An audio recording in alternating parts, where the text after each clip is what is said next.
What about now? Can you hear me now? Still no audio? One, two, three, four, five, six, seven, eight, nine, 10. What's going on? You still can't hear me? Uh oh Jesus. I don't know. I don't know what's going on right now. What the fuck? Yeah, that shouldn't be the case. You still can't hear me? Okay. I don't know what was going on, but we good now. I'm not sure what was up with that. I jimmied with some buttons and it worked. We got Alonzo, we got Annie, K Ron, Donald James, Ashanti. We got yes. How's everybody doing today? Annie, what's going on? How you doing? You said it's the 10 crack commandments. Yeah, exactly. That's exactly what it is. But cool. But yeah, so like I was saying, I was Trump is currently giving a press conference. It's the same old crap he's always saying. He's very low energy at the moment. He knows the position that he's in. The very first thing that he said when he came out today was immigrants are pouring over the border by the millions and millions, and then he just started lying and lying and lying and lying. Yeah, that's pretty much how it went. I turned it off. I've been watching Trump's speeches, I've been watching his rallies, but the reality is that you know you see people on Fox News, you see his pundits, his supporters saying, please, Trump, get focused. But the reality is that Donald Trump has never been focused. This is all he's ever done, ever. He's never walked anything back. He's never done anything except, lob really childish, stupid attacks at people. Lying Ted Cruz, and all of that type of stuff. You know what I'm saying? He's always been fear mongering, except now I guess he's just a little bit more out of his mind because of the position that he's in. But he's not gonna be able to. He's not gonna turn things around. There's no real reason for anybody to think that. Oh well, Trump's gonna get serious. No, he's not. Trump's never been serious. You know what I'm saying? Like he's really his time. He's done. This shit is old. His time has run out. And honestly, unless incredibly unlikely events take place, he's gonna fucking lose. You know what I'm saying? Like, so, unless something unbelievable is unearthed about Kamala or Tim Walz, like they, murdered somebody in the past or something like that, ain't nothing about this gonna change. Ain't nothing about this gonna change whatsoever. The Republican Party, what they should have did is, I got all this damn cat hair all over the place. This cat hair is all over. But Republicans should have went with another candidate. They really should have. You're seeing people talk about how Trump has lost his magic. Um, why are people acting surprised that this perpetual loser is still losing? You know what I'm saying? Like, what? Why are people pretending like that's not the case? It's like, oh, Trump's always winning. No, he's not. Trump's always losing. He accidentally won in 2016, and now in a lot of ways he's campaigning just like Hillary Clinton did in 2016. You look in Georgia, Kamala and Walz have like 36 offices open, and Trump has one office open. He's not doing what it takes to win this. He just isn't. Especially now when you're in a presidential election cycle and you only got a few months left to go. This is really when people are paying attention and people remember him. So it's like, whether it be the L he took in 2020, all the candidates he endorses continuously losing, Republicans losing in elections, no the red wave. Wasn't no damn red wave. It's that's reality. So what they should have did is indeed, good job. Yes, love. But I mean, because ultimately, what really would be the difference in terms of policy if with any other Republican candidate, if it's Ron DeSantis never really had what it took, but if it's Ron DeSantis, Nikki Haley, I mean, whoever else, like what difference does it really make?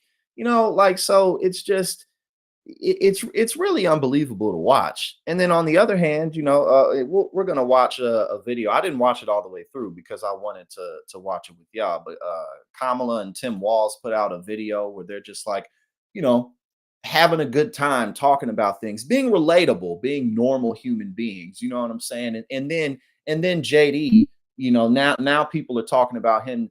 Post-menopausal women are designed to like just weird nonsense, just stupid BS. Just this weird trope is really working effectively on them because they are, man. This shit is strange, you know. So it's just like it's really crazy to see.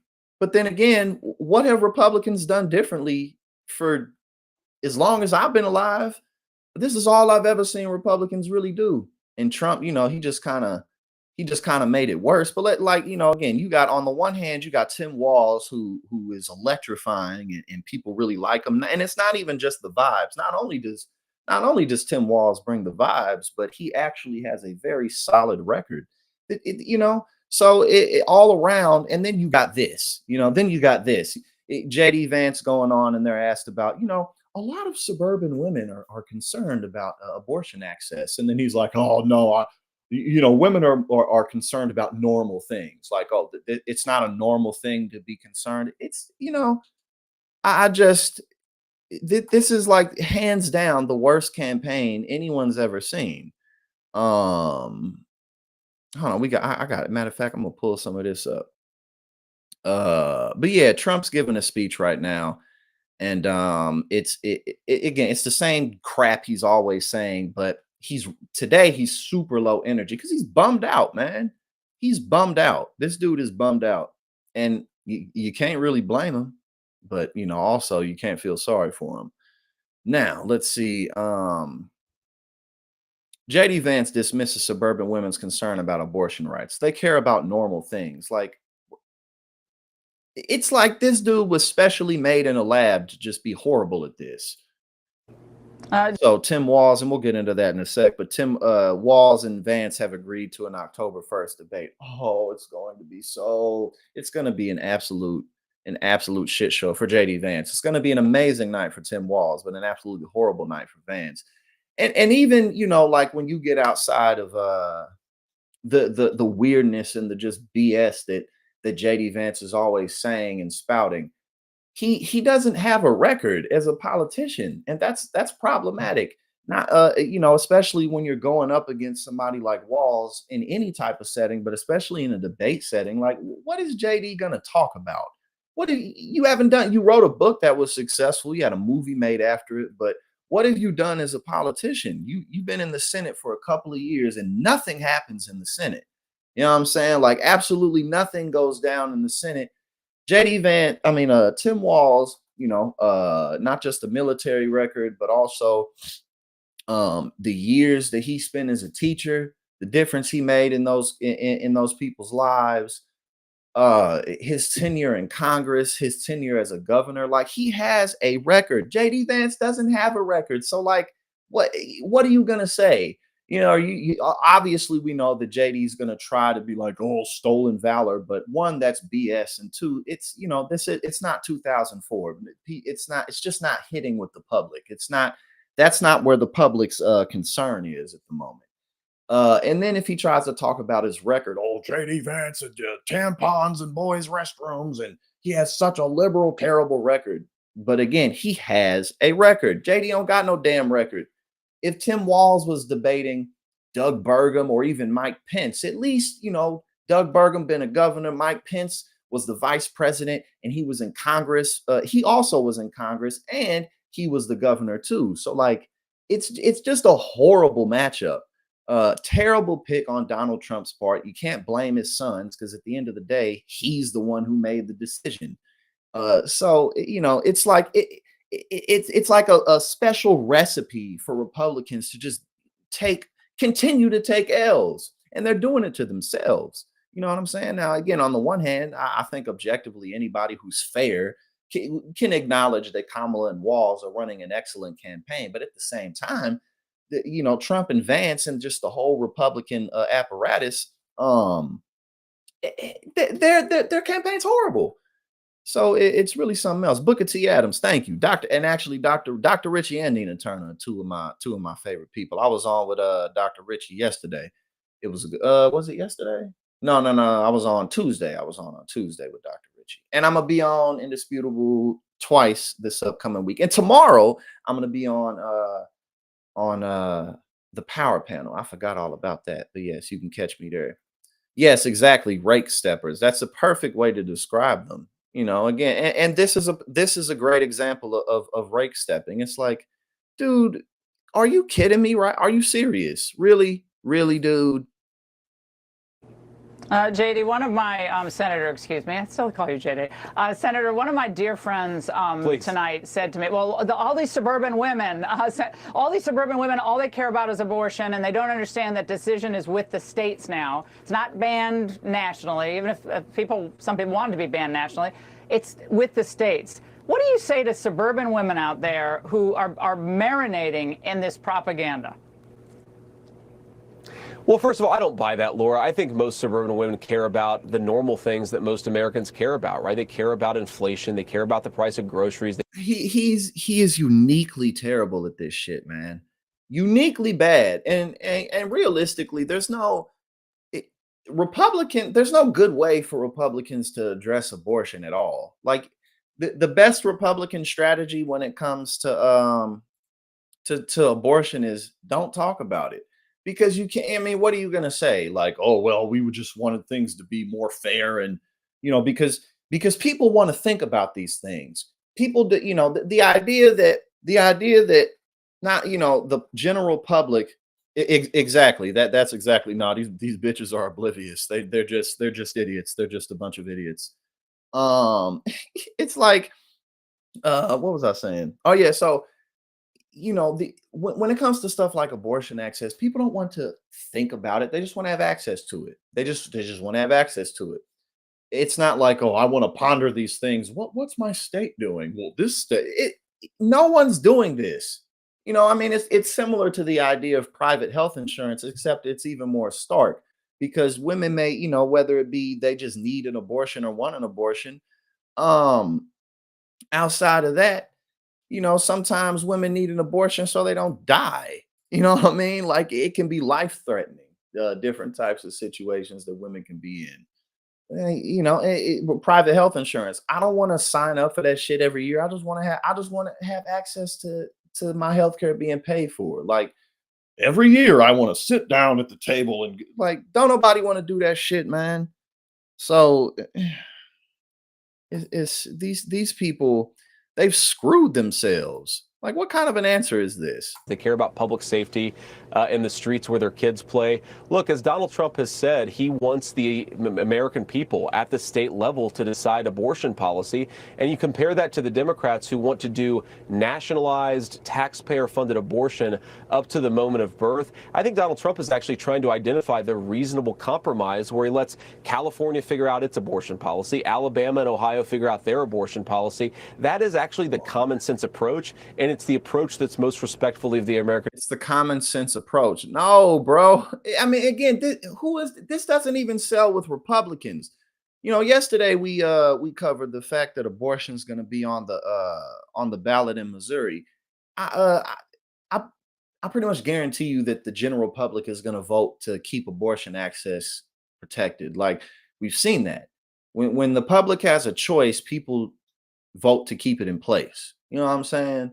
Like, I mean, man, one my dad was, my dad's he's a counselor and a psychologist, and he's worked with all types of people throughout his career.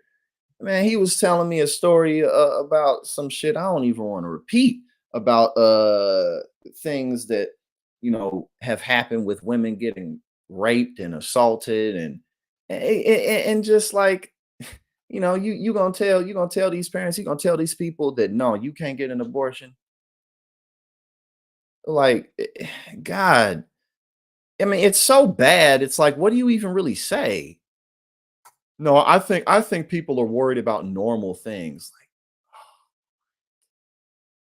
Like, it's not normal. He's just a weird guy, man, and not in a good way at all. Um, hold on, let me before we there's and then again, like we got that compared to and we're gonna watch a sit down that Kamala Harris had with JD Vance. Like the difference in the energy and the policy ideas, just all of it, like and it's what do you even say? Hold on, I'm trying to I got a couple of other things pulled up with JD Vance. Let me find this real quick. Okay. Man, the Daily Beast, they be like, "You gotta pay me money." I'll be like, "Nah, I ain't gonna pay you no money." Let me get up here to this, um, postmenopausal women's commentary that he was making. Like, what? Huh? All right, here we go.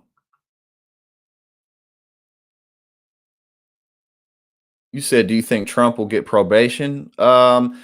I think that Trump has much more of a chance of serving some type of time throughout the rest of his life than not. I mean,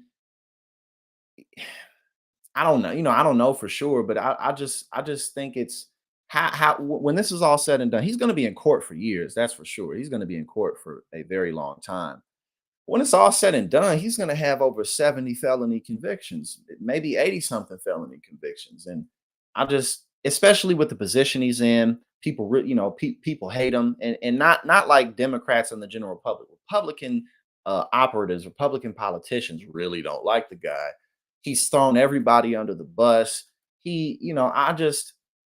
What I do know is he's not in a good position. That's what I do know. So I think the rest of his life, and it's looking like especially things keep going the way that they're going, which I don't see why they wouldn't, but things keep going the way they're going, he's gonna fucking lose. And when that happens, I mean, I expect the right, a lot of elements of the right, not the whole, not all of MAGA. MAGA will be his fans forever, but people gonna start throwing him under the bus. But yeah, he's just not in a good position. And again, and now we got this weird bullshit. And you can sort of see the effect it has on him to be around them. Like, they spoil him. There's sort of all the classic stuff that grandparents do to grandchildren, but it makes him a much better human being to have exposure to his grandparents. Well, I don't know. And the evidence on this, by the way, is like super clear. That's the whole purpose of the postmenopausal Yes. female in theory. Did your in-laws The whole purpose of the postmenopausal female, in theory, like what is, like, like it's like, oh well, women were designed like women are robots or cyborgs or something. Like, what do you mean? That's the whole point of a postmenopausal woman. Like, what the fuck kind of conversations are these? and particularly your mother-in-law show He's he's married with kids. He's got a family. But one of the things that always really blows my mind and kills me about men who usually are in this area, it's like women, for you to be talking about women in this way, it kind of insinuates that, like, oh, you have so much experience with women and women are just all over you. And it's almost never the case. And what I'm not saying, like, you don't know or understand women unless you're some type of hot boy superstar. That's not what I'm saying. What I'm saying is the audacity of these people to be speaking this way.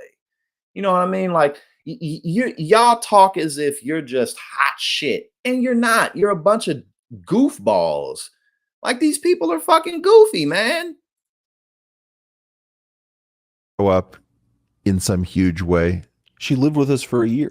Right. So, So I didn't know the answer to that. Right. No, because that's this weird unadvertised feature of marrying an Indian woman. So it's in some ways the most transgressive thing I've ever done against sort of the hyper neoliberal approach to work and family. My wife had this baby 7 weeks before she started the clerkship. It was still not sleeping any more than an hour and a half in a given interval. And her mom just took a sabbatical. She's a biology professor in California. Just took a sabbatical for a year and came and lived with us and took care of our kid for a year. Okay. And it was just one of these things where it's like, this is what you do. So a biology professor, PhD. Yes. Drops what they're doing. Yeah.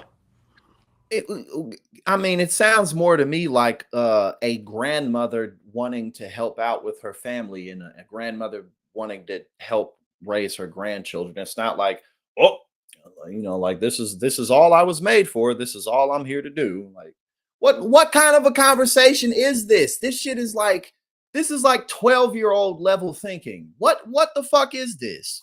To immediately tend to the needs of a new mother with her infant. Painfully economically inefficient. Right? Can I just propose? Like why didn't she just keep her job, give us part of the wages to pay somebody else to do it, right? Because that is the thing that the hyper liberalized economics wants you to. Roger, thank you for tuning in. Always good to have you here. I'm feeling pretty good, and I'm getting excited because it's 92 degrees outside. You know what that means. You know what that means. It means I'm about to take my ass out there and damn near die. That's what I'm about to do. I'm about to take my ass outside after this stream and get a run in because it's in the 90s.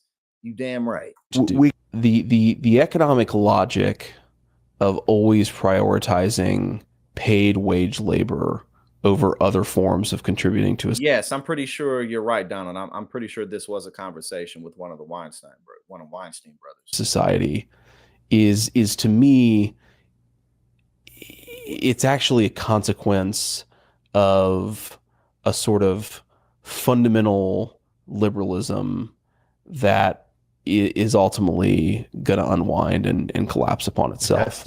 I think it's the abandonment of a sort of Aristotelian virtue politics for a hyper market oriented way of thinking about what's good and what's desirable. What is he even talking about? Are paying for it, and it contributes to GDP, and it makes the economic consumption numbers rise. God, again, this is like this type of thinking is like you've, like you haven't experienced life, like you don't know very many people. Like this shit is just weird. And again, man, Tim Walz, Tim Walz he in a lot of ways is why Democrats are in the position that they're in. I mean, so much of the vibes and the potential policy positions that the Harris administration will pass are largely due to his presence and his influence.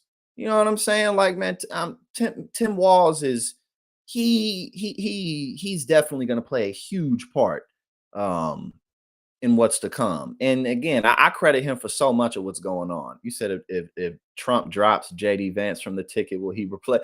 I don't think he I don't think he will replace him with Nikki Haley for two reasons. One, I think because he's too big of a sexist to do some shit like that. And I think he's also too petty to give Nikki Haley a chance like that. Like, Nikki she ran against me. She wasn't totally loyal. So I don't think that he would do that. And I also don't particularly think that he's going to drop JD Vance. I mean, maybe he will. I don't really think that's going to help him that much if he does, because the cake is kind of baked at this point in terms of how people perceive all of this. But we'll see. I mean, maybe he will, but if he does, I had no clue who we would choose, but I would be highly surprised if he ended up choosing Nikki Haley. Yeah, exactly. And I think that's another massive reason why he just wouldn't drop JD, because some of what he's been saying when he's been interviewed recently is, oh, JD, he's doing an excellent job. Like, no, he's not. And he isn't. But it was also funny when he threw JD under the bus like last week or a few days ago. He was like, yeah, people are calling him weird, not me. They don't call me weird, they call him weird. But yeah, I think Donald Trump is uniquely set up in a way to where he can't pivot. And again, when has he ever pivoted? I've never seen him pivot ever. It's just that it worked for him in the reality is that things worked for him in 2016, but since then, nothing really has gone well for him at all. I mean, his presidency was a disaster. His presidency was horrible. When he left office, sure, the pandemic and all of that, but Look how he handled the pandemic. For weeks, he pretended like it wasn't real. And to this day, he's on the Wuhan China lab virus. Like, you know, um, just the Republican right wing approach to, you know, I don't want to wear my mask. It's all a conspiracy. Vaccines are evil. Like all of that BS. Bruh, millions of people lost their jobs while he was president. The country was shut down for a year while he was president. His presidency was horrible. And then he lost. And then he's been taking consecutive L's since then. And he's never pivoted once. Like he's never changed his strategy. That's all he can do. You know, it's like, and then you know, you got stuff like this. You got Republicans saying, Trump, please pivot, please change, but he won't. Y'all should have picked somebody else. You should have picked somebody else. Okay, guys, so the polls are not going in the right direction for Team Trump, and I understand that Trump's defenders would like to say they're oversampling Democrats and all that. Look, it's across the board. I mean, he's fallen in left. Listen, Kamala is so. The polls are trending in her favor so much that like I'm barely even looking at the polls anymore because it's just like, oh, all of them are the same. You know, but before that, Trump was winning. Those were legitimate. That was fine. But now it's all fake. You know, it's just this shit is ridiculous. Leaning polls, he's fallen in right-leaning polls. The Cook Political Report takes the best polls and tries to make projections based on its best data. And they'll do that if it's good for Trump, just like they've been doing for Trump over the past few months, or if it's good for Kamala. And right now, it's good for her. Very good. This is reality, and the Trump team needs to deal with reality if it wants to win. There is zero purpose served in pretending that reality is other than what it is. There's 3 months to go. So there's time. Not even that now. It's not even that. It's 2 months and some days left to go. To adjust and make different choices. But I don't understand the people who are like, it's not happening. It's not. Oh, all right. If that's going to be your strategy, good luck. Here's what Cook is showing. It's a swing state project survey from May. Overall, in May, or it's a swing state project survey. In May, it showed that Trump overall led Biden by 3 points. Today, overall, Trump is behind Harris by 1 point. All right. So it's been a 4-point swing. This is just the Cook survey. This is just one survey. Just one. In her favor. And listen to these swings state to state. In Arizona, there's been a 5-point swing in the Democrats' favor. Trump was up 3. Now Harris is up 2, 48-46. Georgia, they're tied. Trump was up 3, so it's a 3-point swing. Michigan, Harris is up 3. It's a 5-point swing because Trump had been up 2. Oh yeah, Schiff is in California. Yeah, I see y'all talking about it. He in California. Nevada, Unless I'm Trump tripping. is up 3, but he was up 9. So that Booker, yes, I think Donald Trump is absolutely going to lose this election. I see nothing to suggest that he's going to win at this point. Again, unless incredibly unlikely events take place, then I'll change my opinion. But unless that happens, I mean, he's just flat losing in every single category imaginable. I think he'll do his best to contest the election, but I don't think it's going to make a difference. You know, what's he really going to do? Is he just, you know, 330 million people are just going to be like, oh, you lost, but it's okay. Like, nah, he'll try, he'll kick and scream and he'll do what he can. But I think he's just screwed. Yeah, but yeah, I think it's over. I think it's a wrap. He's going to lose. that's a 6-point swing in favor of the Democrats, but still Trump up a bit. Okay, we don't really need to listen to the rest. It's very long. But again, man, y'all should have picked someone else. They really could have. And if they did, they could have won. You know, like Republicans could have won this if they would have just went with somebody else. But now, I mean, when you got a solid campaign versus a terrible. Now, it's not even just that Trump's campaign is bad. It's that we've been watching him for 8 years. It's old. This shit is old. It's old. Like, you got all these people talking about how please Trump get focused. Why are they saying that? Why are they saying that? It's because they know what's up. It's because they know what's up. You know what I'm saying? And then you got the DNC next week, and then the debates. Like, like Kamala's just gonna keep going up in the polls because she got in the race with 3 months left to go. Like, bruh, like it's. I mean, again, what is Trump gonna hold? You never know. Trump could have a good debate. No, he won't. Get out of here, man. I mean, I guess there's one in 100,000 chance, but bruh, like, no, what Trump's going to do at the debate is terrible. And really what I'm excited about debate wise is JD Vance and Tim Walz. Oh, it's going to be so bad. It's going to be so bad. But yeah, it's God. It's really amazing to watch. It really is. Because clearly the public the public wasn't just tired of Donald Trump. They was tired of Joe Biden. And look at what happened as soon as Joe Biden was out. You know what I'm saying? This shit is gonna be trash. Like, what is Trump gonna do? Inflation is terrible. We're not energy independent. Kamala's stupid. She doesn't know what she's doing. It's the worst. No, that's what he's gonna do. That's what he's gonna do. He's gonna say a bunch of BS. But man, but no, Tim Walz, baby. Man, I can't wait for that shit. But this shit is unbelievable. It's really unbelievable. And again, the DNC's next week. I already know Joe Biden's he's probably gonna get like a massive standing ovation at the DNC. I'm sure he will, which is gonna be a giant eye roll for a lot of people, but it is what it is. He's gonna get a big ass standing ovation. We'll see what's up. I don't know who else is set to speak there. I don't know. Do any of you know who's gonna be speaking? I'm sure I know the UAW president will be speaking there. But I'm not sure who else will. They're gonna have to get Jesse Ventura up there because I'm just scrolling with this shit all in your face. But let's see. They're gonna have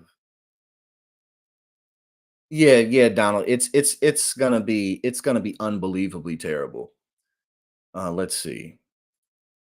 Republicans get pounded in Wisconsin primary, and it's a bad sign for Trump. Basically, what this is about, this article is it's saying people are showing up to the polls and voting. And again, you got abortion on the ballot in various states. In Missouri, there's $15 minimum wage on the ballot. And abortion has been a winning issue for Democrats since Roe got reversed. So that's basically what this is pointing to. It's like, people are showing up to vote. A Wisconsin primary the Republicans had hoped would give the legislature more control over state spending backfired on Tuesday after voters turned out in record numbers, including a major Democratic stronghold. Instead, the constitutional amendments galvanized Democrats and their allies on the left, who vastly outspent their Republican counterparts on the initiatives and won by a large margin. More than 26% of registered voters turned out statewide in what had been expected to be a quiet late summer election. The results could bode badly for former President Trump's chances in Election Day in this key swing state, showing Democrats are already highly motivated. So that's really what this is about. Let's see. Wisconsin, and this is ballot measures. Let's see. Turnout was high, virtually equal to 2022 primary record breaker, 1,224,523 unofficially versus 1,229,501 in 2022. So there were more, almost as much. No vote very widespread and leading in many normally Republican areas, especially West. Week, yes. Okay, there's just the data here.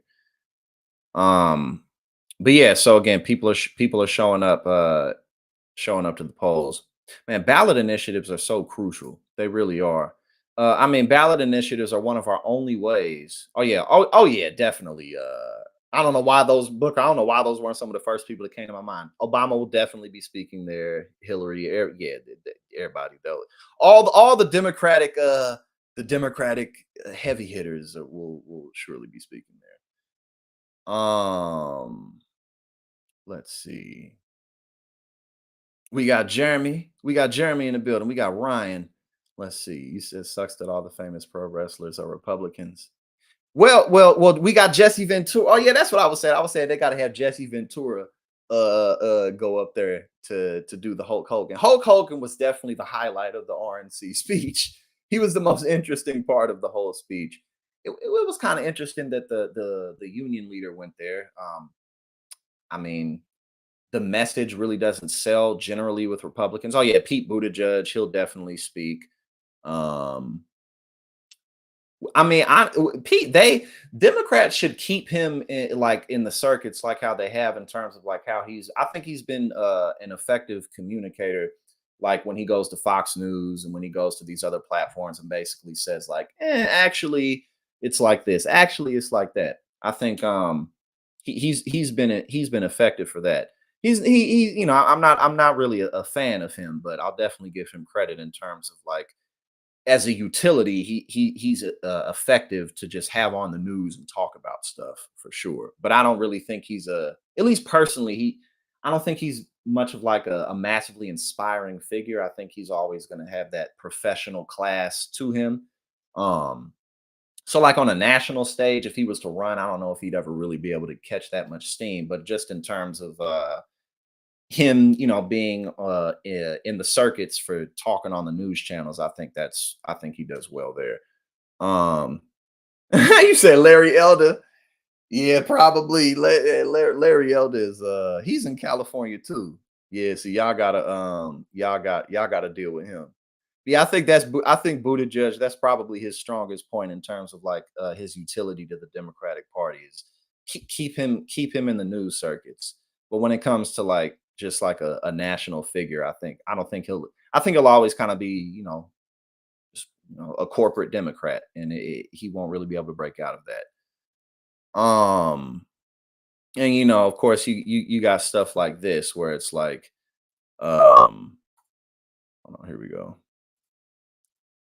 Ramaswamy, Trump is receptive to advice to refocus on Harris policy stances. No, he's not. No, he isn't. Because that's not who he is. He's not receptive at all. There's really not much need to go into this, but it's just like, I don't want to say a missed opportunity as former president and his campaign have focused on personal attacks. I see a missed opportunity, but I'm keen to make sure we get on the right course, which is to go after her policy record. Ramaswamy said. Hold on, where we at? While she hasn't spelled out specific policies yet, actually, we got a few. We'll look at that in a sec. He notes, she's been a U.S. senator, she's been a vice president, and she's been a 2020 presidential candidate as well. That's all true. That is all true. But the problem is that y'all went with Donald Trump, and so he's not gonna. You're stuck with it. You're stuck with it. Bob Menendez is gone, which is good. We got a guy named George Helmy, who's going to take his place until the next election. Man, it's always crazy when you see stuff like that, like this, about how much money these let's see, these multinational corporations have. They're so rich. Sweet and salty deal worth, I think this is Mars. $30 billion would put M&Ms and Snickers alongside Cheez and Pringles. Like these acquisitions are so massive.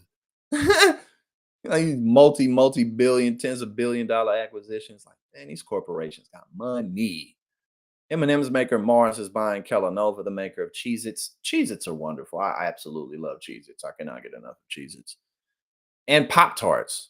Oh, Kellanova they make Cheez-Its and Pop-Tarts for nearly $30 billion in an effort to broaden its snacking portfolio.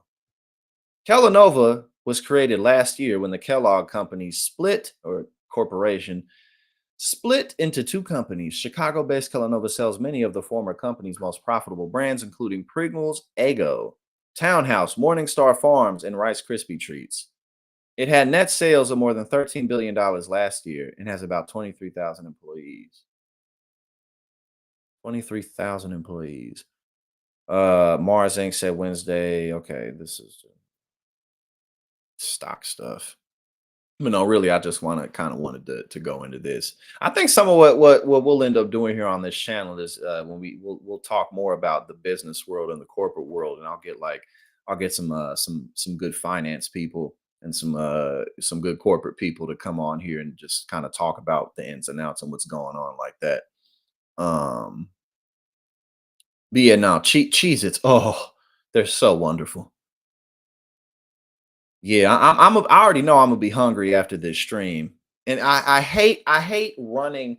I don't like working out. I mean, you don't want to work out on a full belly. That's not a good idea. But I hate when I work out and I'm like hungry because you can't give it you can't give it your all in the same way, especially when you're running. It'd be like, oh, but we gonna get it done. We definitely gonna get it done. Let's see. But yeah, I think that'd be interesting when this channel gets larger. You know, I have segments where we just talking about the business world and stuff like that. I'll bring finance people and stuff. Davina, thank you so much for the $20 super chat. He said, "Hi, I love watching you. That sounded creepy anyway. Good show. I've had much 420 over here." Oh well. Speaking of 420, I'm definitely gonna be on that after this stream too. I'm gonna have to get on some 420. Thank you so much for the $20 super chat. Thank you for your continuous support, and thank you everybody for being here and rocking out with me today and every day. I really appreciate y'all. But thank you, Davina. I hope that you're having a good one. Yeah, $30 billion acquisitions. All right, here we go. We got the Tim Walz and JD Vance have agreed. They've agreed to a debate on October 1st, hosted by CBS. Oh my, it is going to be an absolute shit show for JD Vance. Because again, even outside of this, you know, the weird nonsense that he's always talking about and things like that. Like, you're right. I used to do them heavy bong rips during the show, but we kept running into issues with that, so I had to stop. But again, like I said, JD Vance doesn't have a record, so I don't really know what he's going to talk about. He has no record to speak of. October 1st. And Vice President Kamala Harris has forecast the scheduling of a second debate between Donald Trump and herself, although that matchup appeared to be contingent on the GOP nominee participating in an already scheduled September 10th debate with Harris. CBS News on Wednesday posted on its Twitter feed, I'm not going to say X, it's Twitter, on its Twitter feed that the network had invited both Vance and Walz to debate in New York City, presenting 4 possible dates: September the 17th, 24th, October 1st, and the 8th. Walz reposted that message from his own campaign account, quote, "See you on October 1st, JD." The Harris-Walz campaign followed up with a message of its own. "Look forward to debating JD Vance if he shows up." One of the most effective things, and again, I think that Tim Walz really helped to usher in the energy that the Harris campaign has, and just treating these people, you know, treating Trump and treating JD Vance like small, pathetic little men. They are. One of the things that can happen is you give people too much power that they don't really deserve. Now, that doesn't mean that, you know, if the wrong people get in office, obviously they can cause a lot of damage and a lot of harm. But, you know, Donald Trump, in fact, is not a tough guy. He's not a strong man. He's really an idiot. He's a clown. He's a fraud, and that's how he should be addressed. That's how he should be treated. So again, we got to thank Vance for not Vance, Walz, for bringing that in. We said, Jackson, should Kamala Harris discuss Willie Brown before? No, Kamala shouldn't talk about Willie Brown at all, because nobody cares.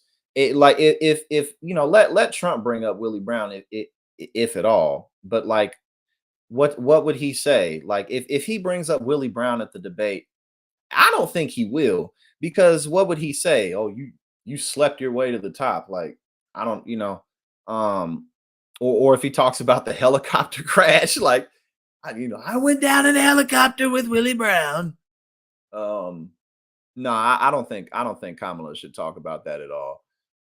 They just need to keep doing what they're doing.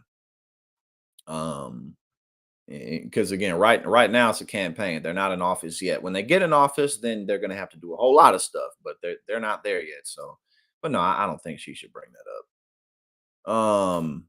Okay, here we go. We got more from JD Vance. Um, I think this is a red pill guy. I'm pretty sure I've seen him on like a red pill podcast back in like a few years ago or a year ago or something. He would be in those circuits. And of course, JD Vance is, talking to these people. Okay, what are they saying? Yeah, I think it's one of these things that's evolved over time, right? So obviously you had this massive wave of Italian and primarily Italian, Irish, and German immigration, right? And that had its problems, right? It had its consequences. You had higher crime rates. You had these sort of ethnic enclaves developing. You had inter-ethnic conflict in the country where you really hadn't had that before. Immigration's just bad usually, when you let too many people in. But that's par for the course. That's just normal Republican racism. That's tame. That's definitely tame for JD Vance. We just gonna keep going in order because I still got stuff pulled up. Let's see. We're gonna keep going in order. Frank Luntz wonders if Trump is trying to lose the election. We're all wondering that. I think that's a little bit of what we're all wondering. Right. If he does bring up Willie Brown, she'd just be like, "Oh, you mean like when you were on the helicopter with him?" Oh man. Let's see.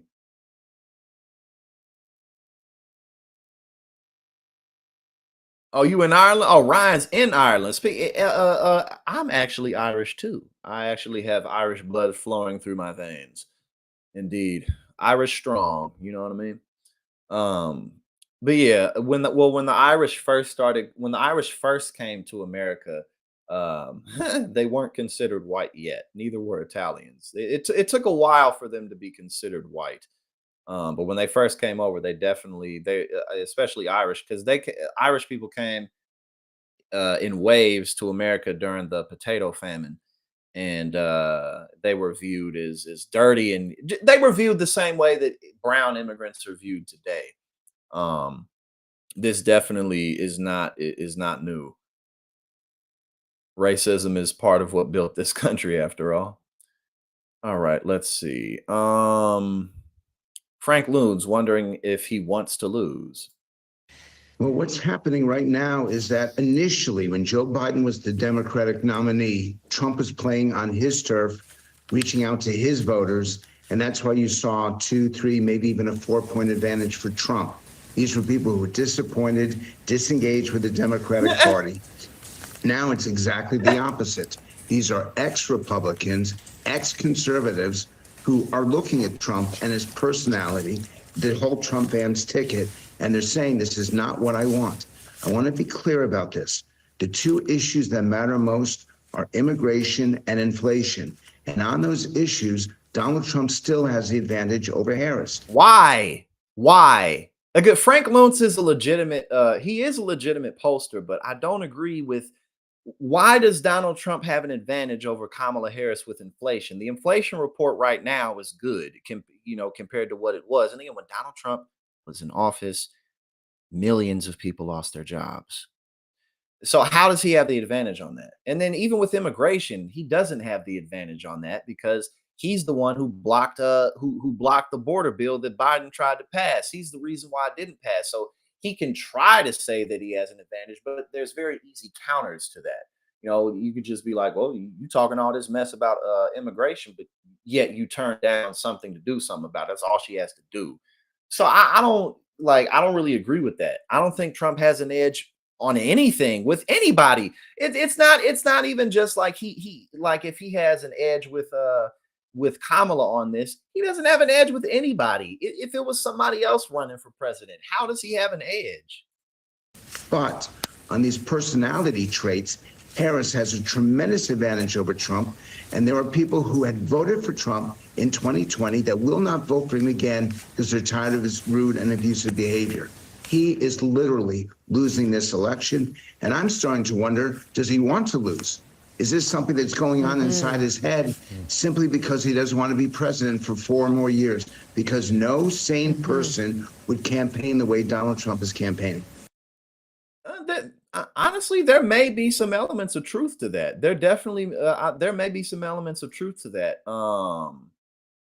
In terms of maybe something that's going on subconsciously, because there's, I mean, he never really wanted to do this. I mean, Donald Trump's all about branding. He's all about how he thinks people perceive him, because he's a malignant narcissist, and also he's stupid. And he's not interested in he's a con artist.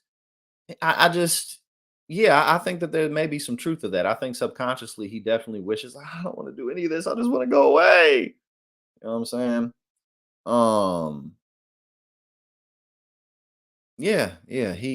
He's just doing a bad job. What is this? Okay, more of JD Vance. I don't know what he's talking about, but let's see. But yeah, again, guys, it's like just terrible campaign, terrible campaign. Okay, what is this?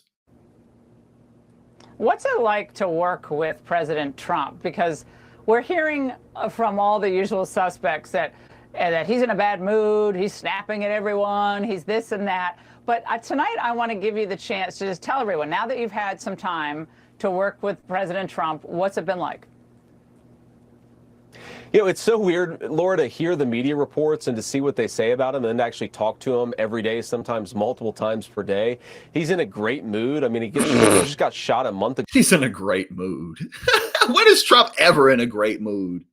Of course, and you wouldn't know it seeing or talking to the guy, but I think he feels extremely confident about how we're doing in the election. I think he's very excited about getting to work and solving the problems for the American people, but he's just having a good time. He's laughing, he's telling jokes, he calls people and just wants to, shoot the breeze and understand what's happening in the country, because he knows that's an important part of becoming a good leader. Oh, God.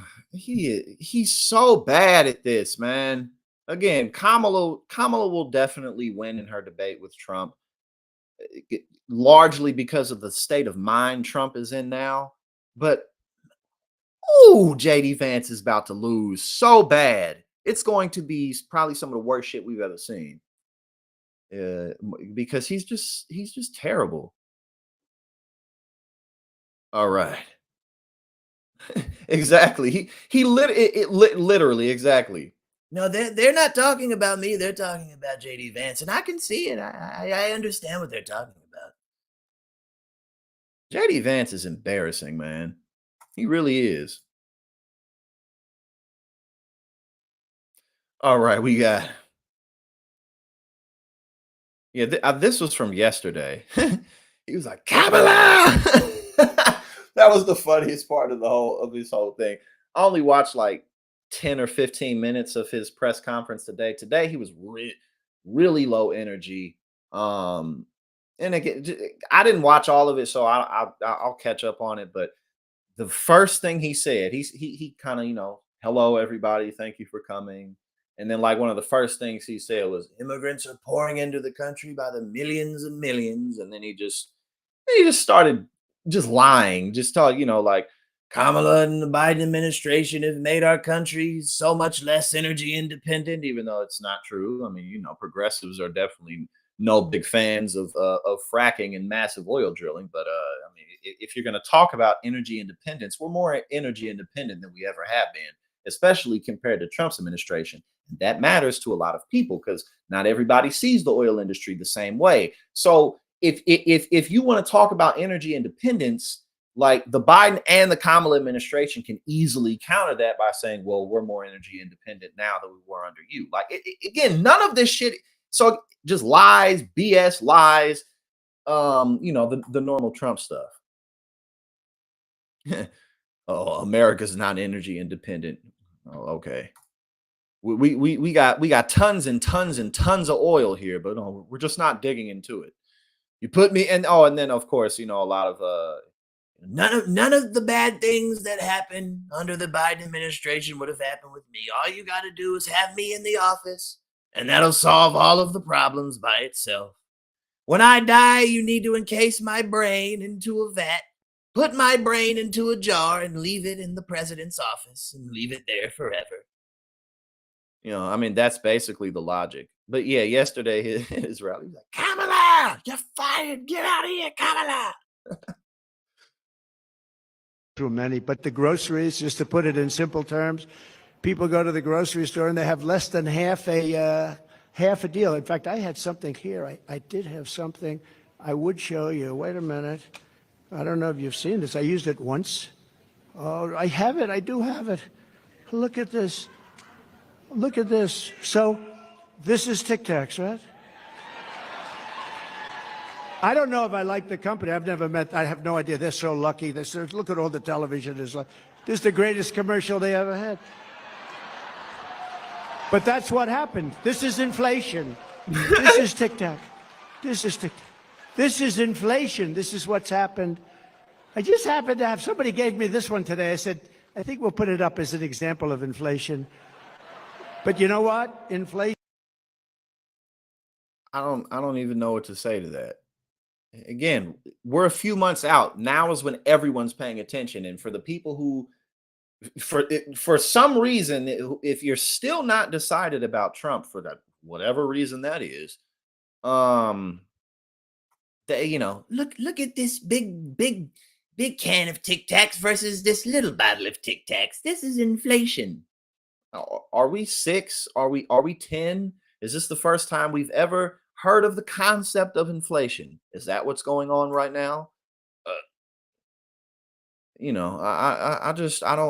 don't get it. And okay. Let's see. I got some good stuff pulled up.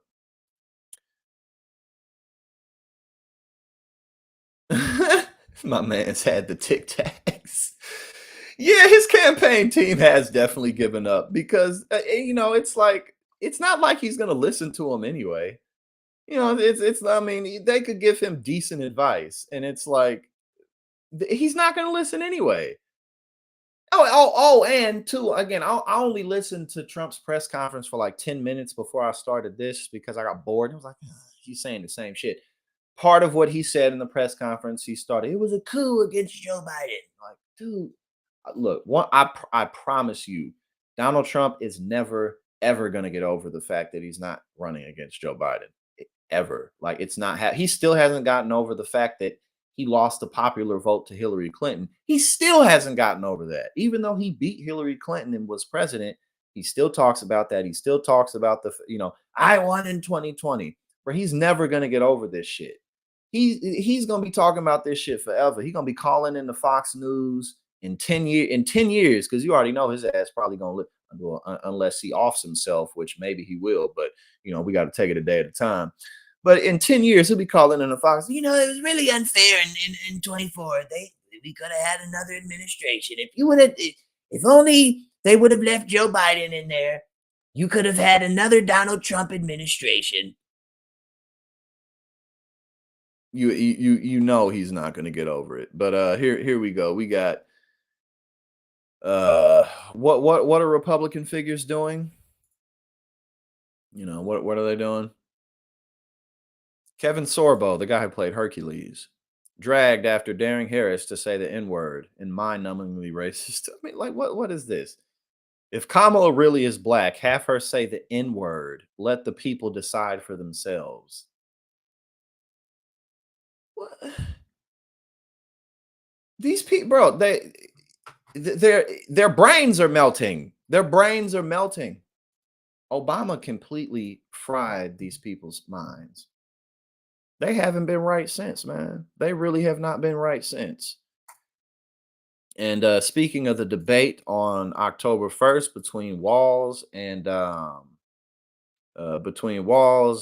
Vance, JP Mandel.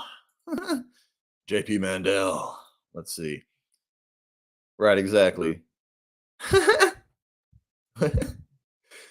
Walz says he'll make debate with JD Vance all about Project 2025. And also, why would Kamala Harris say the N-word publicly at all in the position that she's in? And she doesn't even like, normally people who say that like fit a certain type of stereotype that she doesn't fit. She's a politician. Why would she say that? These people are clowns, man. Again, Walz, no, he knows what he's doing. Walz says he'll make the debate with JD Vance all about Project 2025. Oh, he is going to wipe the floor with JD Vance. Are you kidding me? This man knows what he's doing. Donald Trump and JD Vance may have avoided talking about Project 2025. Oh, and speaking of Project 2025, when Trump was doing his ridiculous, horrible, terrible interview with Elon Musk, he out loud said, "We're going to get rid of the Department of Education and bring it back to the states," which of course is part of 2025, Project 2025, but also it's kind of Betsy DeVos. You remember Betsy DeVos? I'm the head of the Department of Education, but I don't think it should exist. We should have no federal oversight over our children's education because that makes sense. Principle for principle's sake. All right, Walz went on the attack and made it clear he will be targeting the 900-page blueprint that calls for a ban on sales of the abortion pill, a crackdown on woke ideology, a crackdown on woke ideology. Donald Trump, they released their policy plans, and it was like, end inflation. That's your plan. End inflation. Make America energy independent. We are. We already are. We're drilling all the oil. We're already doing that. And then he says, JD Vance shares Donald Trump's dangerous and backward agenda for this country. Walz wrote in a fundraising email to supporters, in which he says, "Folks, I just agreed to debate JD Vance on October 1st. Boy, I've got to tell you, I can't wait to debate the guy." And that's my Walz voice right there. Heck, adds Walz, he even wrote the forward for the arc. I do his voice kind of decently, I guess. Heck, he even wrote the forward for the architect of the Project 2025 agenda. The Democratic Party's vice presidential hopeful is referring to Vance's praise on the forward of an upcoming book by Heritage Foundation President Kevin Roberts that he says articulates a genuinely new future for conservatives. Oh, it's so exciting. We're going to subjugate everybody. It's going to be so great. No one's going to have rights. Oh, boy, I'm so giddy. I can't wait. He says, I am going to do my best to make sure everyone watching our debate knows just that, writes Walz. Yeah, that's exactly what y'all should be doing. That 100%. You definitely should be focused on Project 2025. Yeah, I'll have to keep practicing my Walz voice. You know, I'll have to keep practicing. That was the first time. That was actually the very first time I ever attempted a Walz voice. It wasn't too shabby. You know what I'm saying? I'm gonna have to, straighten my vocal cords. Straighten my vocal cords out and get it together. But yeah, not too shabby at all. Yes, exactly. Then he's gonna blow into him over Project 2025, and he's gonna call him weird, and it's gonna be great, man. It is gonna be great. I can't wait for that game. I'm much more excited for that debate than I am for the Trump and Harris debate, just because we've been watching Trump for years. We know how it's gonna go. I mean, obviously everybody's still gonna watch it, but the debate I'm really excited for is Walz versus Vance. Let's see. What should we do now? I'll save these two for last. Okay, let's get into a little bit of Kamala's policy agenda. Let's get into that. At least what's been released of it so far. Because now we're getting into the territory of all right, Kamala, now you're giving us something to hold you accountable for. Now you're giving us something to work with, and that's what we got to do. Once she's in there, we gotta we gotta push her in the right direction. Hold her to her word. That's what we got to do. So let's check this out. Either hold her to her word or convince her otherwise, or let her, nah, we don't want this. We want this instead. We got to play our part. So let's see. Yeah, exactly. I cannot wait for that Walz JD Vance debate. It's gonna be something else. Harris to focus on grocery costs, child tax credit, and economic agenda, advisors say. Democratic presidential candidate Kamala Harris's economic agenda will focus on lowering the cost of groceries, housing, and healthcare, bolstering the child tax credit, and drawing a contrast with Republican Donald Trump on tariffs and taxes, aides and advisors say.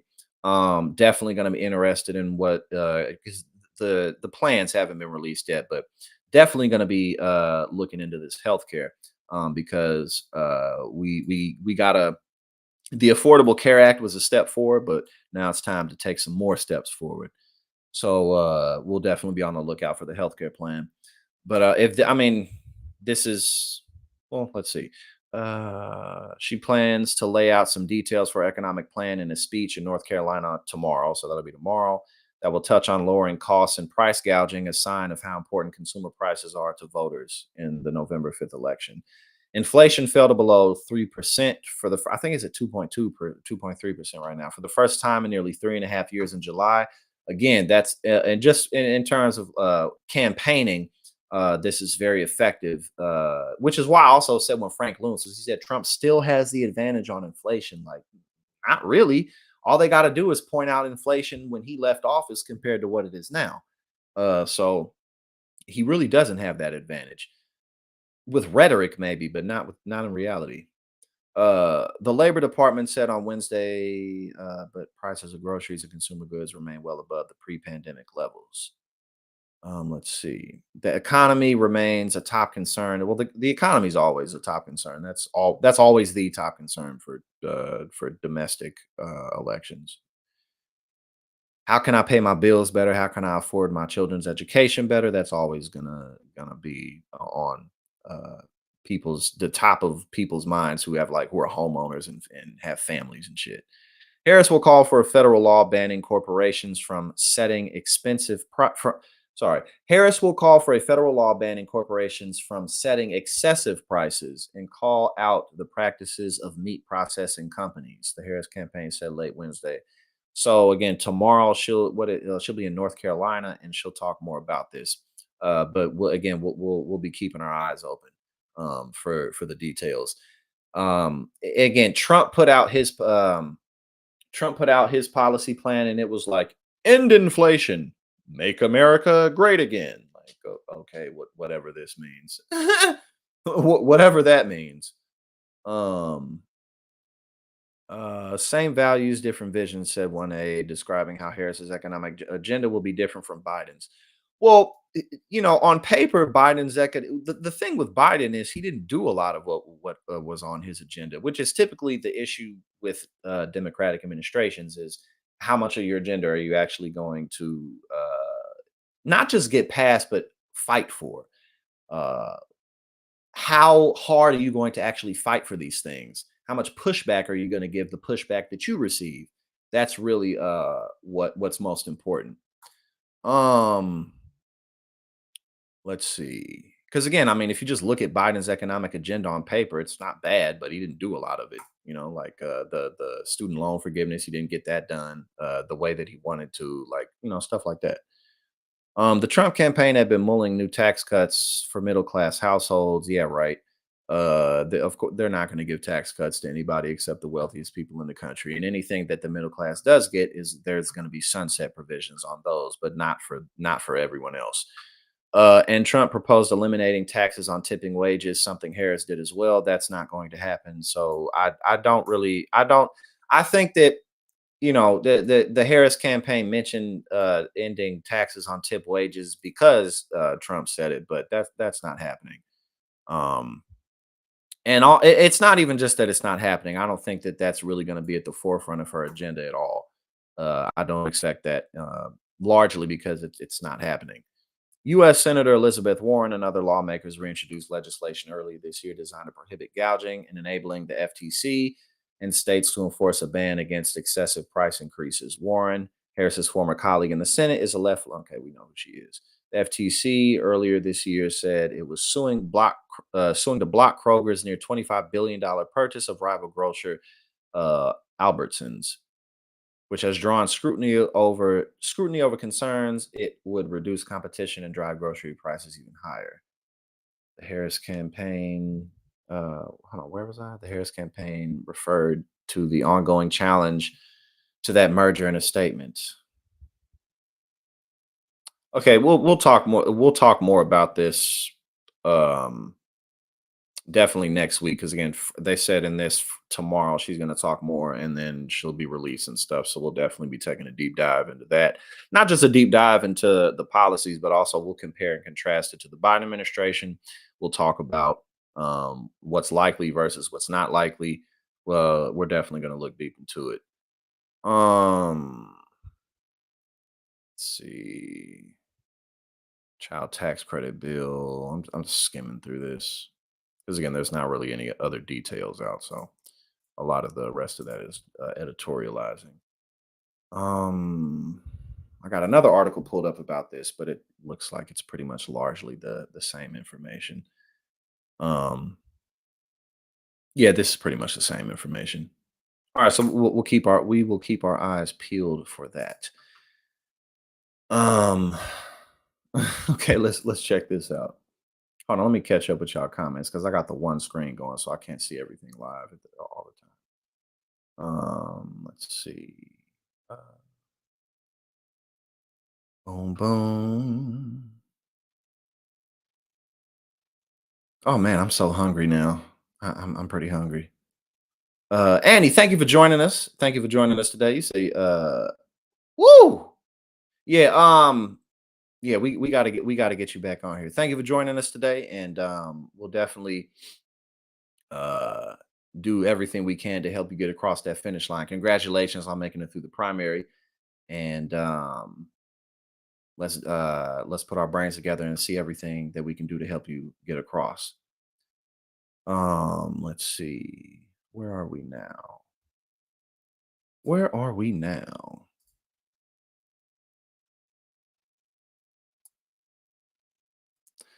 Trump's potential economic team is least impressive in history, says economist Justin Wolfers. He will, quote, make up policy on the fly. Of course he will. Of course he will. I mean, he does everything on the fly, but now, I mean, he I mean, he was always going to put sycophants and stuff like that into his cabinet, but even more so now than in 2020. I mean, than in 2016. About, look, Doug posed a big and important question, which is what's going to happen when there are big and important decisions to be made. And the thing I care most about is making sure that there are really smart people who are going to be advising the next president. And the list of economists who've said that they would willingly serve under Trump is the least impressive list of economists in history. My guess, I don't know, we got him on the show, we can ask him, is that Doug wouldn't serve under President Trump. And Doug is a very fine Republican economist. And so it's the rest of the team I worry about when we have to have these very difficult and very serious conversations. Let's have those instead of these silly things about tips. Doug, you want to? Yeah, but okay, basically he just said that they're not gonna that Trump's, but of course Trump wasn't gonna have a competent team. And that's kind of par for the Republican course, but especially with Donald Trump. But yeah, no, I think again the tips that shit ain't happening. And again, a lot of them, a lot of how I make money is through tips, and their Uncle Sam is gonna keep on having his hand out for that. And honestly, why not? I don't know all the ins and outs of that, but I mean, you got to tax people's income some type of way, and but also I think there was a difference between how Trump's campaign was talking about it and Harris's campaign. Like obviously, like Trump's campaign was like, if you're a hedge fund manager and you make tips, then we won't tax your hedge fund tips. But if you're If you're a server at IHOP, you're gonna get that done. Let's see. Hmm.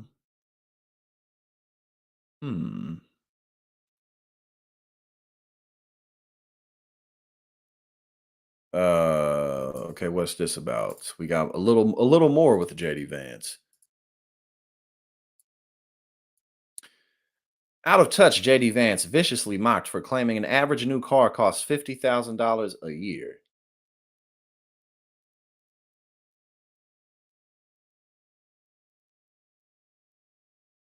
What do you say? Let's see if there's a video. I don't know. If there's not, then we'll just skim it. Doesn't look like there is.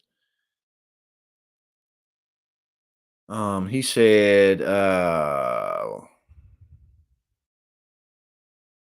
to be clear, Vance thinks your average new car payment is $4,166.67 a month. Would nobody be paying for that shit? Even super rich people would be like, nah. Do we need a cognitive test for Vance, or does the man really think we all drive $300,000 cars? And there's always like, 3 people at his speeches because, he has the charisma of a goldfish. Okay, let's get into this. JD, we may not need to look at this, honestly. Give me a sec. I don't need to look at this. This is some stuff from MSNBC, but we've already covered the comments that JD Vance made where he was like, the whole evolutionary purpose for women over 50 years old is to take care of babies. Like, okay, whatever that was. People are reacting to it the way you would think. Let's get into this. We definitely don't need to do that today. We got I can believe this. They say Trump watches himself get shot over and over, and campaign staff fear he has PTSD. He probably watches himself get shot because he's like, why didn't this boost me in the polls? Why don't people love me? Why isn't everybody worshiping me? I took a really cool picture afterwards. Why? Likely. That's probably most of what it is. Donald Trump has watched a video clip of the attempt on his life at a Pennsylvania rally over and over again, leading to fears he may be suffering from PTSD. The former president has viewed the 7-second clip in which his right ear was grazed by a bullet multiple times, an act which has not helped a reported mental spiral brought on by Joe Biden's decision to drop out of the 2024 race. He's been like, I almost died. I should be winning the election right now. This isn't fair. He's been watching that 7-second clip of how close he was to getting shot right in the head over and over again. Well, I could believe that. I mean, I think a lot of people kind of would definitely be rattled up about almost getting shot. But for Donald Trump, that's what it is. It's like, why didn't he trying to find something that everybody missed? So you'd be like, no one saw this before, but I found a new angle. Why are my poll numbers up? And this is so now we're going to compare and contrast. We're going to compare and contrast Donald Trump and JD Vance's campaign of fear and bigotry and lies and nonsense versus Kamala Harris and Tim Walz's campaign of hope, good energy, positivity, normalcy. It just, and how impactful that really is. Who texts me? Let's see. This is a Trump commercial, I think, right here. Trump's left the building. A 2.5-minute long Trump commercial. We can now project the winner of the presidential race. Donald Trump wins the presidency. What started off as unlikely, impossible, is now reality. I will fight for you with every breath in my body, and I will never, ever let you down. We have a president who actually fulfilled the promises he made during the campaign, securing the border to foreign policy. He now has a record as president that's pretty damn impressive. Breaking news out of Palm The Beach, FBI Florida. has executed an unprecedented search warrant at President Donald Trump's Against the Mar-a-Lago former estate. President has both sides of the political aisle up Is in a arms. dangerous and unstable moment in American history. The Justice Department has just indicted former President Donald Trump. For 7 years, they hated him, they targeted him, they hunted him. This is the epitome of the abuse of the prosecutorial power to preempt political But this is all about him. This whole thing is about him, and that's I'm being treated so unfairly. That's all I've gotten from the last 56 seconds that we've watched this. decisions. I never thought anything like this could happen in America. The only crime that I have committed is to fear. He's so unserious. Like he's such a little boy. Like he just wants to be admired. Ultimately, that's really what he wants. Fearlessly defend our nation from those who. Daddy, are you looking down at me from heaven? Are you still disappointed in me? Of course he is. Seek to destroy it. The more that a broken system tells you that you're wrong, the more certain you should be that you must keep pushing ahead. They want to take away my freedom because I will never let them take away your freedom. They want to take away my freedom because I'll never let them take away your freedom. Me. Everything's about me. Everything's unfair. The whole world revolves around me. They want to silence me because I will never let them silence you. They want to silence me because I will never let them silence you. He's such a clown, man. And the fact that so many people just really believe in this man is scary. Among other things, it's definitely scary, but I mean, how do you get duped by this guy? He's so obviously a fraud. They're not coming after me, they're coming after you, and I just happen to be standing in their way, and I will never be moving. On November 5th, 2024, justice will be done. We will take back our country, and we will make America great again. America will always rise to every challenge. And yes, absolutely. I will be on there. I would love to be on there, Annie, and we will have a very good time. 100%. Definitely. Let's do it. Overcome every danger. Donald Trump seems to always get stronger when challenged. Indeed. Yeah, we're going to do it for sure. I'd love to. It's going to be great. I'm looking forward to it. These types of things, I think, give him strength. When I'm reelected, I will go. And that's a good time as well. So yeah. Absolutely. Yeah, we'll talk more about it. Let's make it happen. And I'll see what else, what all we can do on this channel to do that too. Obliterate the deep state. As long as we have pride in our beliefs, courage in our convictions, and faith in our God, then we will not fail. What? Okay. Whatever that was. Everything's about me. Absolutely everything was about me. Oh man. Okay, now let's check this out. I haven't watched it. I haven't watched the whole thing. I watched a little bit of it. And again, hold on. It's a conversation that the Harris campaign put on her YouTube channel. So let's check that out. But it looks like it's just a sit down with Tim Walz and Kamala Harris. And again, the difference between Donald Trump and JD Vance's campaign of absolutely. Thank you for asking and thank you for having me on, Annie. I'd love to, and I'm looking forward to it 100%. But yeah, the difference in energy, it really makes a difference. It really, really does make a difference. How much more relatable they are. I mean, again, like before we even get into like a policy agenda and things like that, Donald Trump and JD Vance are just trying to instill fear in you. This country's a shithole. Everything's going to shit. If we have anybody other than me in office, everything's going to explode. Like, and JD Vance, women shut up, get back in the kitchen, your baby making factories versus this. So we're all reacting to this together. But look at the difference. I talked about And not just look at the difference, but it's so easy to understand why their campaign is doing so well versus the other one. Being halftime in America, we're a touchdown down, and I kind of like the idea of being a little bit behind. Well, I'm looking at Coach Walz right now. I'm looking at Coach Walz.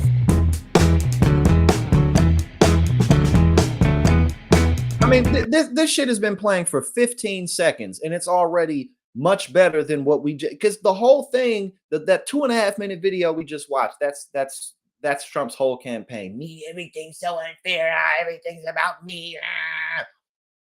Like I have white guy tacos and What is like that? black, Like mayonnaise and tuna? What are you doing? pretty much ground beef and cheese. That's and, okay. Do you put in White guy tacos. David, these motherfuckers been talking for 23 seconds. any flavor in it? No. Oh. Here's the deal. No, they said to be careful and let her know this, that black pepper is the top of the spice level in Minnesota, you know. I'm the first vice president, I believe, who has ever grown chili peppers. Well, trying to expand We'll my figure it- my food knowledge. You know, we've got some cantaloupes. You'll be fine. Yeah. So, I I called was you, hoping Tim. maybe we wouldn't have to. I called you, Tim. Yes. You didn't answer, Tim. I know. What happened? The most important call of my life. It popped up, and we didn't recognize the caller ID, and it went to voicemail. He said, "Do you use any flavor?" And then he said, "No." He said, "No. Black pepper's the limit in Minnesota." Again, how much more relatable is this? Like, they seem like regular people that you can connect with versus Trump and JD Vance and all the stupid bullshit that they got going on. Hi, this is Jim. I'm not able to There you answer. go. Thank you. Hey, Tim, it's Kamala. I really want to talk to you. It is an amazing privilege for me. Also, I'm excited. I just want to be part of the excitement that you're generating. Well, So we're doing it together, buddy. fun. We're doing it together. How have these last couple of days been for you? I can see where the energy comes. America is a hopeful country. Indeed. People are excited. In every one of those groups of thousands, sometimes over 10,000 people, you've seen exactly who we are as America. Yeah. People from rural areas, urban areas, of every stripe and size and background. This is who we are as America. I mean, can you imagine Trump and Vance like having anything like this? Again, what is this communicating versus what Trump and Vance are communicating? Trump already threw Vance under the bus, and when they were sitting down together, it was just really awkward. I can't remember who they were being interviewed by, but it was just awkward. You know, again, and think about the everyday voter who isn't like super steeped into politics like we are. Think about how this comes off versus how the other stuff comes off. You know, it's night and day. And we're all in it together. Yeah. And in this campaign, the only way we win is to keep the pedal to the metal for these next many, many days that we have. So, Tim, what's your relationship to music? Yeah. For me, the transformation. That's exactly it. That's exactly it. That's perfect. I mean, they're talking about tacos. They're about to talk about music. And Trump's like, yeah, Everything's gonna blow up if you don't elect me now. Is to keep the pedal to the metal for these next many, many days that we have. So, Tim, what's your relationship to music? Yeah. For me, the transformational piece of music was Bruce Springsteen's The River, Okay. which is a journey. You know all the tracks, Yeah. and I'm that guy. My first car, it's the summer 1980, been saving up. I buy a 1973 orange Chevy Camaro, got an 8-track player in it. Oh, wow. Previous owner left Bob Seger's Night Moves in there. I listened to it, and it's kind of the soundtrack of my life of Detroit's own Bob Seger. But what's really great about this is I have a 79 International as my car. It's got an 8-track player in it. I have the very 8-track to this day. You're kidding No, me. man, no, but how about you? I grew up, so all these albums here, I mean, Aretha, my mother had every Aretha album, and like our Christmas gift to my mother, her birthday gift was always like, what's the latest Aretha Franklin record? So it's normal people, normal, relatable people sitting down, having a conversation versus, the weird motherfuckers on the other end. on vinyl in your house as a all of it. Wow. All that and Stevie. And then Miles, and my dad loved jazz, and so it was Miles, it was Coltrane, one of my personal favorite musicians. Yes, I gotta do a better job with that. It just emails and everything like that. Thank you for calling me out on that, because I do kind of suck with emails, but I'll be on the lookout for it. I'll be anticipating. I'm looking forward to it. Thank you for all your support. I'm looking forward to supporting you further, and you have a good rest of the day. For when I was younger was Prince. Oh. And of course from your estate. Yeah. And he, in fact, I'll tell you, so my husband Doug and I'm more of a hip hop girl. Yeah. He's more of Depeche Mode. Oh yeah, about the same time. Yeah, I'm yeah, sure yeah, you no, and no, he of like the same course, music. of course. So. But Prince, in the Venn diagram of things, Prince, he and I love the same, because talk about how Prince was with that guitar, man. I almost know by heart every one of those songs. I feel like a trip to Paisley Park is going to happen here if the staff. It's on my bucket list. I'll tell you good. that. Tell me about your dad and his influence on you. Yeah. They're just human beings. They're just human beings. Tell me about your dad and his influence on you. And I'm like, can you see? Imagine Trump talking about his dad. Oh, my dad hated me. I was never able to make my dad proud of anything. I was always having to bail me out of everything I did. I was always screwing everything up. I bankrupted a casino, and then he had to show up and put $3 million worth of chips so that we wouldn't go bankrupt. My dad hated me. He always hated me. Served our country. You have served for our country for so many years. Yeah. I was 19. My little brother, I think, was 8 or 9 when he passed. He was a chain smoker, just addicted. They got a Korean War era, and that generation of men pretty stoic. After he died, my mom was a stay-at-home mom.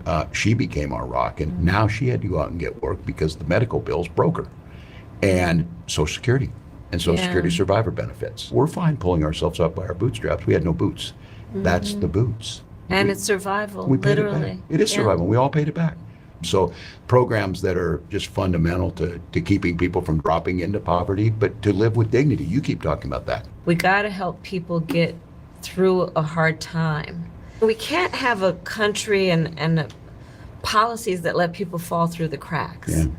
I love what you have done with your life. You were coaching a high school football team that was winless. Yes. And you came in, and so they were clearly the underdogs. And what happened? Yeah, it's a team, and I had great coaches with me, and we were friends, and we buckled down. And look, I was a fairly big school, but nobody wanted to play because they hadn't won. And this group of coaches said, first and foremost, we gotta build the team. We gotta go out and find people. So we invited them in, and I'll be honest, the first year we did not score a touchdown until the last game of the year. We got shut out in every game. My high score until the final game was my defensive tackle because we got a safety in one game.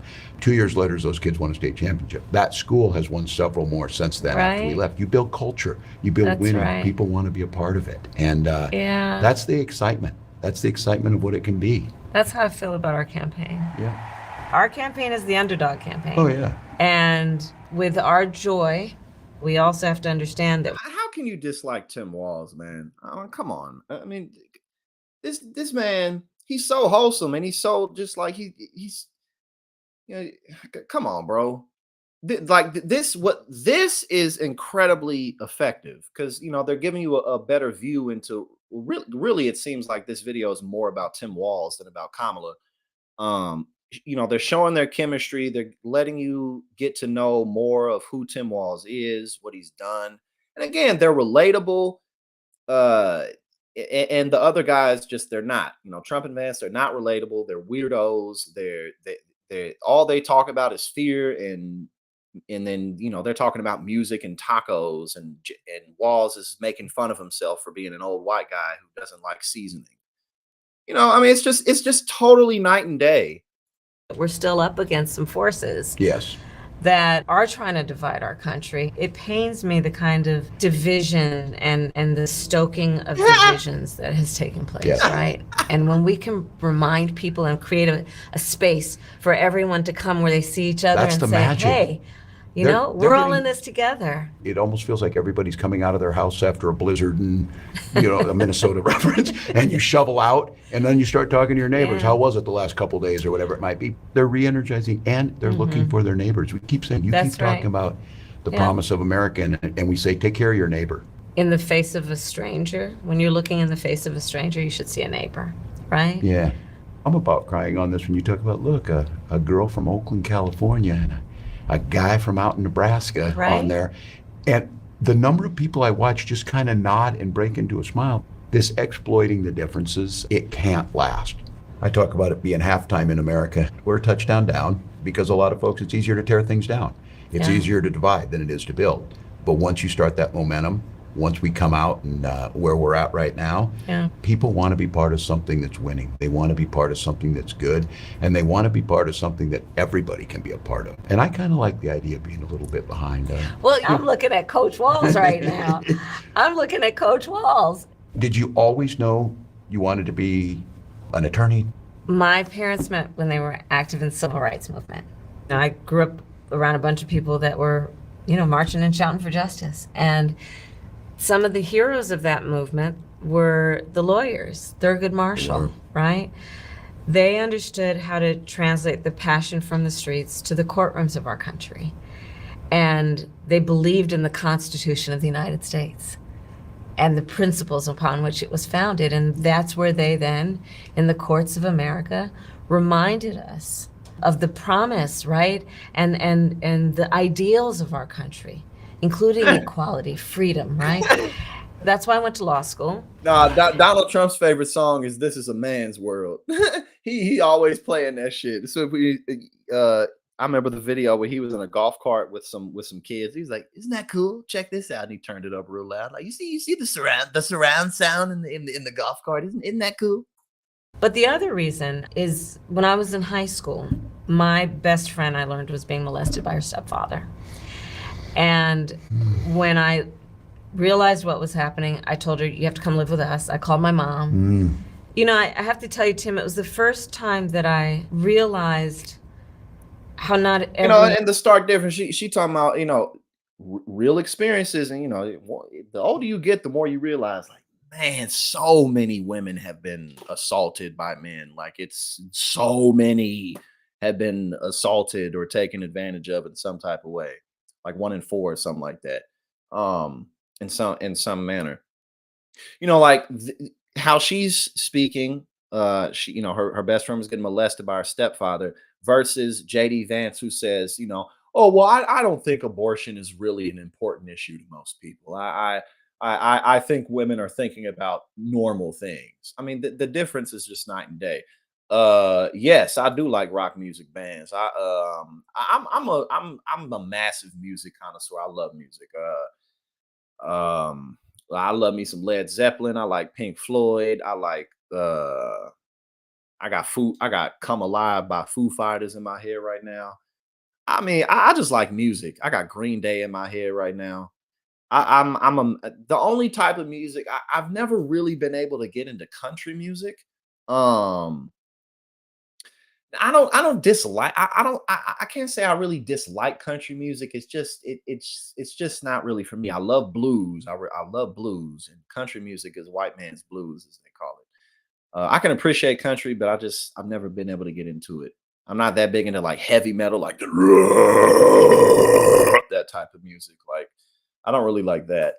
But other than that, I love me some music, man. One can take their safety for granted. Yeah. And what we should all feel is a sense of... there's nothing like a good, strong blues solo, man. Oh, man, it's nothing like it. Responsibility to protect people from harm. Yes, absolutely. So that's why I decided I want to be a prosecutor. Absolutely. Nina Simone, for sure. Absolutely. What was happening, I told her, you have to come live with us. I called my mom.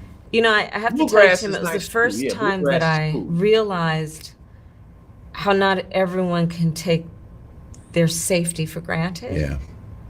And what we should all feel is a sense of responsibility to protect people from harm. Yeah. So that's why I decided I want to be a prosecutor. Wow. And as a prosecutor, I prosecuted homicide cases. I prosecuted a number of different types of cases, but I specialized in child sexual assault cases. And one of the things I did was create a whole unit dedicated to focusing on children who are being abused. And honestly, I don't, I think that if I heard some, I have heard heavy metal songs that I do like. I think it's more accurate for me to say I'm not that familiar with the genre, more so than I just don't really like it, because I don't. Yeah, I think that's a better way to put it. I'm not that familiar with it. I love jazz. I love jazz. I grew up listening to jazz. My parents are older. My dad's in his 70s. My mom's almost 70. So I grew up listening to all types of stuff. ensure that they have dignity in the process and justice. There's so much work that we still have to do to make sure that children have a voice. For me, that's kind of with me. Get in as a teacher. Yeah. It's about the kids and wherever you teach. Right. Once I had my own children, it became so clear to me, and I think it made me a really good teacher. Yeah. That child who came through the door was somebody's most special thing in their life. Absolutely. Thinking of a parent dressing their little one up and sending them off to school so proud of them, I wanted to come through that door and just lift them up, that sense of service. And it's interesting, two different. Come on, man. How can you not love this dude? Did you hear what he just said? To make sure that children have a voice. For me, that's kind of with me. Get in as a teacher. Yeah. It's about the kids and wherever you teach. Right. Once I had my own children, it became so clear to me, and I think it made me a really good teacher. Yeah.